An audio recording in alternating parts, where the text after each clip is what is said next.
தவேகவின் 234 வேட்பாளர்கள் பட்டியலை நுங்கம்பாக்கத்தில் உள்ள தனியார் நட்சத்திர விடுதியில் அக்கட்சியின் தலைவர் விஜய் சற்று நேரத்தில் வெளியிட இருக்கிறார்.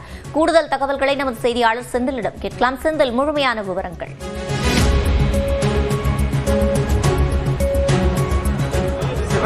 தமிழக வெற்றி கழகம் கட்சி தொடங்கப்பட்டு முதல் சட்டமன்ற தேர்தலை சந்திக்கிறார்கள். குறிப்பாக தமிழகத்தில் இருக்கக்கூடிய 234 தொகுதிகளிலும் தனித்து போட்டியிடுகிறார்கள். அதற்கான அந்த வேட்பாளர்கள் தேர்வு என்பது கடந்த 2 வாரங்களாக நடைபெற்று வந்தது. நேற்று முன்தினம் 234 வேட்பாளர்களும் தேர்வு செய்யப்பட்டு இறுதி செய்யப்பட்டிருந்தார்கள்.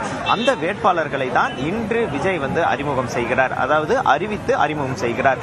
தமிழகம் மட்டும் இல்லாமல் புதுச்சேரியுடைய வேட்பாளர்களையும் அறிமுகம் செய்கிறார். ஏற்கனவே அங்கு 30 வேட்பாளர்கள் அறிவிக்கப்பட்டு விட்டார்கள். அவர்களை மக்களுக்கு அறிமுகம் செய்யும் நிகழ்ச்சியாக இந்த நிகழ்வானது நடைபெற இருக்கிறது. இன்று காலை 11 மணிக்கு நுங்கம்பாக்கத்தில் இருக்கக்கூடிய ஒரு தனியார் ஹோட்டலில் இந்த நிகழ்ச்சியானது நடைபெற இருக்கிறது. இதில் ஒவ்வொரு வேட்பாளர் எந்த தொகுதியில் போட்டியிடுகிறார் என்பது உள்ளிட்ட பல்வேறு விஷயங்களை அறிவித்து அவர்களை அறிமுகம் செய்கிறார். இதில் பார்த்தீர்கள் என்றால் கட்சியுடைய தலைவர் விஜய் பெரம்பூர், திருச்சி கிழக்கு ஆகிய 2 தொகுதிகளில் போட்டியிடுவது என்பது இறுதி செய்யப்பட்டிருக்கிறது. அதே போல் கட்சியுடைய பொதுச் செயலாளர் தீநகர் தொகுதியில் போட்டியிடுகிறார் என் ஆனந்த், பொருளாளர் வெங்கட்ராமன் மயிலாப்பூர் தொகுதியில் போட்டியிடுகிறார். இது போன்ற 50க்கும் மேற்பட்ட வேட்பாளர்களுடைய உத்தேச பட்டியலை நாம் ஏற்கனவே வெளியிட்டிருக்கிறோம். அதில் குறிப்பாக மாவட்ட செயலாளர்களுக்கு அதிகமாக வாய்ப்பு வழங்கப்பட்டிருக்கிறது. மதுரையில் இருக்கக்கூடிய மாவட்ட செயலாளர், சேலம், தருமபுரி, தஞ்சாவூர் உள்ளிட்ட பல்வேறு இடங்களில் இருக்கக்கூடிய மாவட்ட செயலாளர்களுக்கு போட்டியிடுவதற்கான வாய்ப்பு வழங்கப்பட்டிருக்கிறது. அதற்கு பிறகு கட்சியில் உறுப்பினர்களாக இருக்கக்கூடியவர்களுக்கும் வாய்ப்பு வழங்கப்பட்டிருக்கிறது. சினிமா துறை சார்ந்த பிரபலங்களும் சிலர் அதாவது சில முக்கிய முகங்கள் களமிறங்குகிறார்கள். குறிப்பாக தயாரிப்பாளர் சிங்காரவேலன் பட்டுக்கோட்டை தொகுதியில் போட்டியிடுகிறார். அதே போல் விஜயோடைய நண்பரும் நடிகருமான ஸ்ரீநாத் தூத்துக்குடி தொகுதியில் போட்டியிடுகிறார்.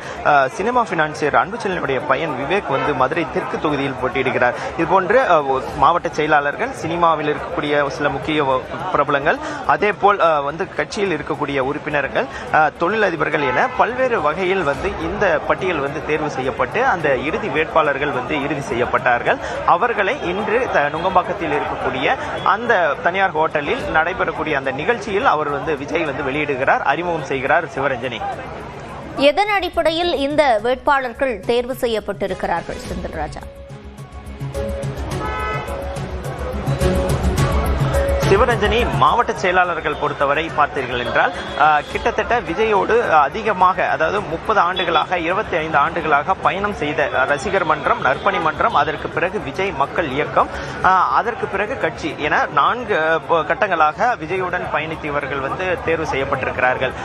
அதில் பார்த்தீர்கள் என்றால் சுமார் 50க்கும் மேற்பட்டவர்கள் அந்த பட்டியலில் இடம் பிடித்திருக்கிறார்கள். அவர்களை தான் அந்த நேர்முக தேர்வில் கூட முதல் முறையாக அவர்களை தான் சந்தித்தார்.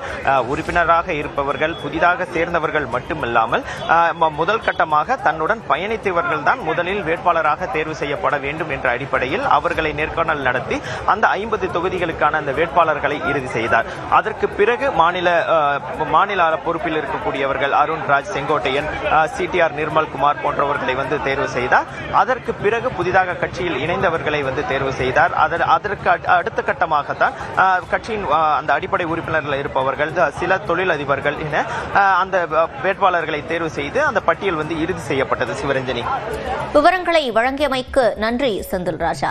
தொடர்ந்து நம்மிடையே செய்தியாளர் வினோத் இணைந்திருக்கிறார், அவரிடம் பேசலாம். வினோத், தற்போது இந்த வேட்பாளர்கள் பட்டியலை வெளியிடுவதற்காக விஜய் அவருடைய இல்லத்திலிருந்து கிளம்பிவிட்டாரா? அங்கு என்ன நிலவரம்? தமிழக வெற்றி கழகம் சார்பில் சந்திக்க உள்ள முதல் சட்டமன்ற தேர்தல் இந்த 2026 சட்டமன்ற தேர்தல். இதற்காக 234 தொகுதிகளிலும் தவேக சார்பில் வேட்பாளர்களை இன்று அக்கட்சியின் தலைவர் விஜய் நுங்கம்பாக்கத்தில் உள்ள ஒரு தனியார் விடுதியில் அறிமுகப்படுத்துகிறார். அந்த நிகழ்ச்சியில் கலந்து கொள்வதற்காக தற்போது ஈசிஆர் நீலாங்கரை இல்லத்திலிருந்து விஜய் தற்போது புறப்பட்டார். இன்னும் சற்று நேரத்தில் அந்த நிகழ்ச்சி நடைபெறும் இடத்திற்கு 234 தொகுதிகளுக்கும் அந்த வேட்பாளர்களை அறிமுகப்படுத்த உள்ளார். தற்போது அங்கு அவருடைய இல்லத்தில் தொண்டர்கள், அவருடைய ரசிகர்கள் அங்கு குழுமி இருக்கக்கூடிய அந்த காட்சிகளையும் பார்க்க முடிகிறது. இந்த வேட்பாளர் பட்டியலுக்கு மக்கள் மத்தியில் எந்த அளவுக்கு வரவேற்பு இருக்கும் என்று எதிர்பார்க்கலாம்? நிச்சயமாக தமிழகத்தில் மிக பழமையான கட்சியான அதிமுக, திமுக இரு கட்சிகளும் தங்களுடைய 234 தொகுதிகளிலும் கூட்டணி கட்சிகள் உட்பட அனைத்து தொகுதிகளுக்கும் வேட்பாளர்களை அறிவித்த நிலையில் தமிழக வெற்றிக் கழகம் சார்பில் மட்டும் இன்னும் வேட்பாளர்களை அறிவிக்காத நிலையில் இந்த வேட்பாளர்கள் அறிவிப்பு நிகழ்ச்சி இன்று நடைபெறுகிறது என்று தெரிந்தவுடன் விஜய் வீட்டிலிருந்து புறப்படுவார் என்று தெரிந்த அக்கட்சியின் விஜயுடைய ரசிகர்கள் அந்த பகுதியில் குழுமியிருந்து அவர் வெளியே வரும்போது அந்த காரை மறித்து அவரை சந்திக்க வேண்டும் என்று ஆர்வமாக இருந்தனர். ஆனால் விஜய் காரிலிருந்து கண்ணாடி கூட இருக்காமல் அங்கிருந்து சென்று விட்டார். மிகவும் அங்கிருந்தவர்கள் ஏமாற்றத்துடன் திரும்பி சென்றனர். இந்த தாவேகா சார்பில் யாரை எந்தெந்த தொகுதியில் நிறுத்தப் போகிறார்கள் என்ற எதிர்பார்ப்பு அனைவருடமே ஆர்வமாக உள்ளது. விவரங்களை வழங்கியமைக்கு நன்றி வினோத்.